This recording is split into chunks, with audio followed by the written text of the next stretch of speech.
So, we all use the word shit differently. Holy shit, I feel like shit. That is so shitty. You look like shit. You are so full of shit. US 7's favorite, fuck that shit. The basic plain old shit. I have a unique relationship with the word. I've become friends with shit because I can't control my shit. That's right, I was born without rectal muscles. My mom had a stillborn and 4 miscarriages, so when she got pregnant with me, she was flat on her back for 7 months. A few minutes after I was born, the doctor realized there was something not quite right when they tried to take my temperature and couldn't find my ass. They couldn't put the thermometer in my ass. I was born with what is called an imperforated anus, which does not mean you can easily fold it and rip it off.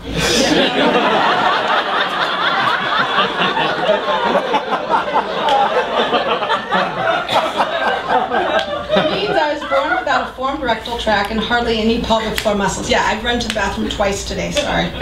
My mom and some surgeons basically had to rip me a new one every day as a baby until one stuck. We call my ass the golden butthole.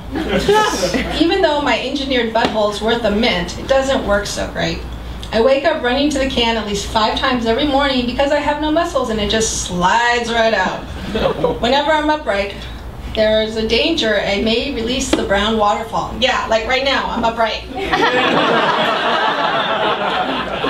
My life has been pretty normal for someone who hiccups and shits at the same time.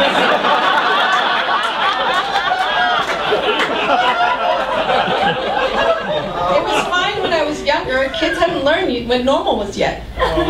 As I got older, kids began to realize that most people don't have uncontrollable poo, so they teased me and called me Stinky Nicky. Aww. The weird thing about my issue is that we never talked about it in my family.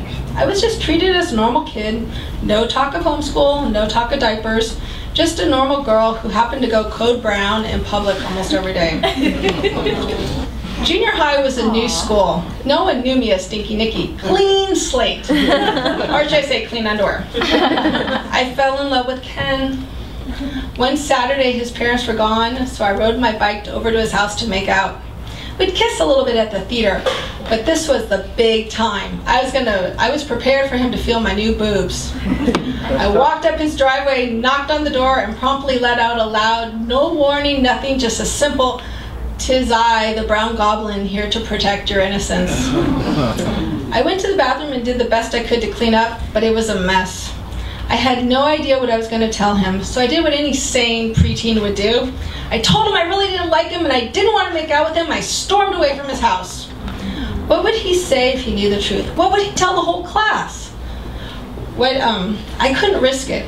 This was the day I started my pattern of liking unavailable men, or just making them friends. Did you guys see the Kings game tonight? Bummer. I made the decision it was easier to have crushes on men I would never get close to than to be vulnerable. Vulnerable would mean they'd see me up close. My bodily functions, me and my imperfections.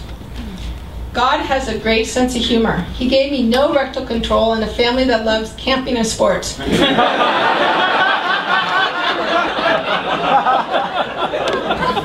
I hate camping. I hate crapping in the woods.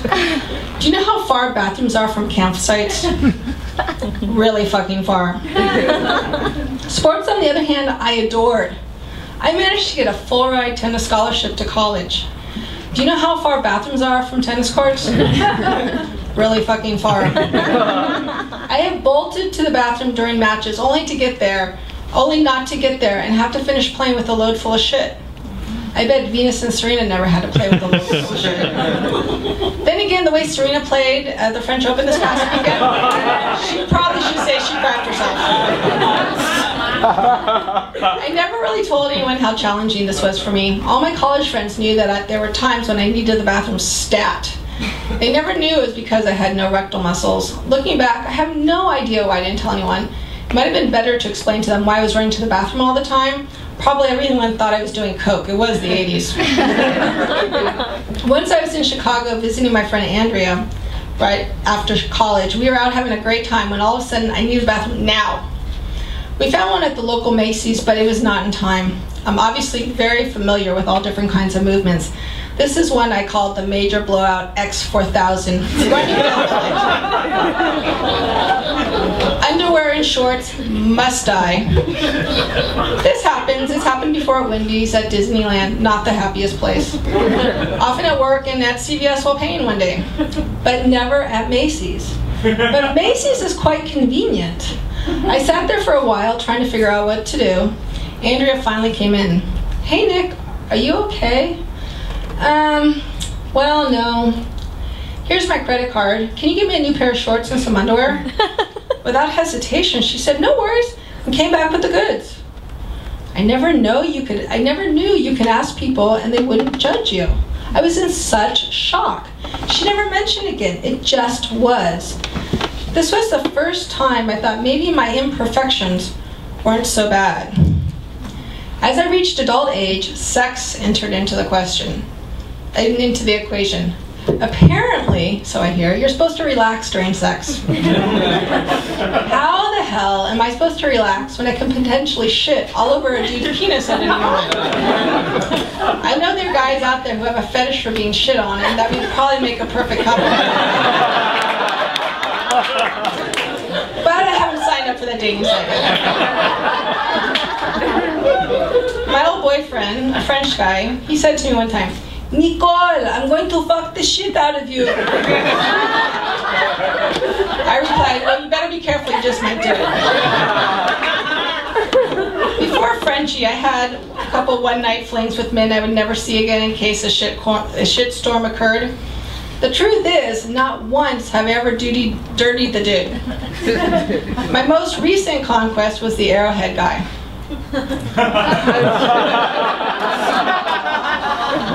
For over a year, he delivered my water. He would smile at me as his muscles pulsed with each delivery, claiming he was the Italian stallion and he was going to show me what a real man was like.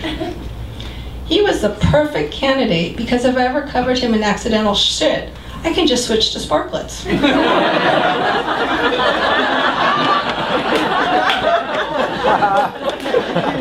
Finally, I broke down one day and invited the Italian stallion in. Wow.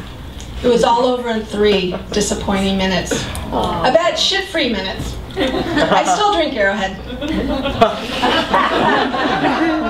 People ask me, how do you deal with this? Well, I get by. I always have a change of clothes. Tonight I brought 3 outfits. I buy Victoria's Secret in bulk. I dream about the day I can wear lace panties and white linen pants.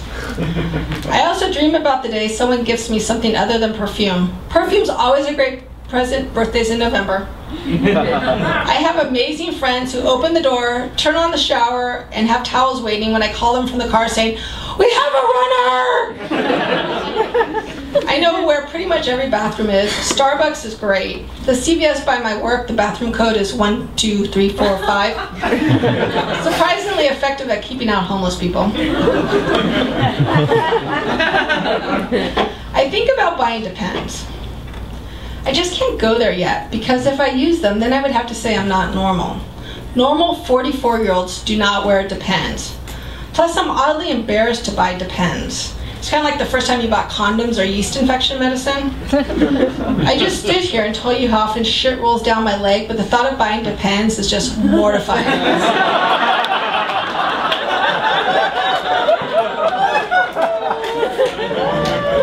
18 months ago, I shared my story at USM in grad school, and Loren came up to me, "Oh my God, you should be in my show!"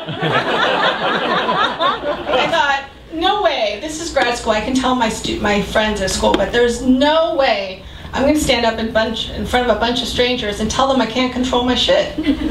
I spent my entire life trying to hide this fact about myself from everyone, and yet here I am sharing my story with you tonight. Woo!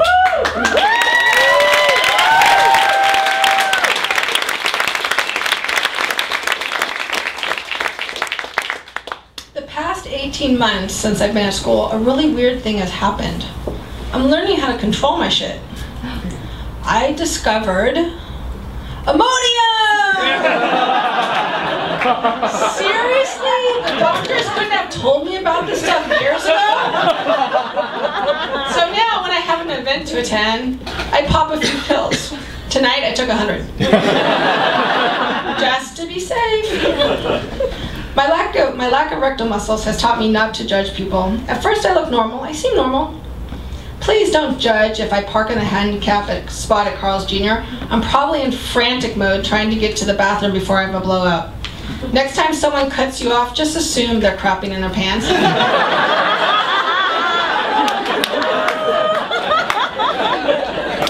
If it's a white Civic, it's probably me. How do I deal with being the imperfect Stinky Nikki? Well, I laugh. There's no other way. I laugh when I'm teaching a group of 4-year-olds, and guess who didn't make it to the party?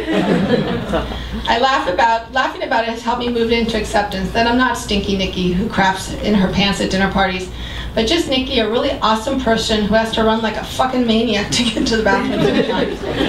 I've come to learn I don't need to hide because people really don't give a shit that I crap in my pants.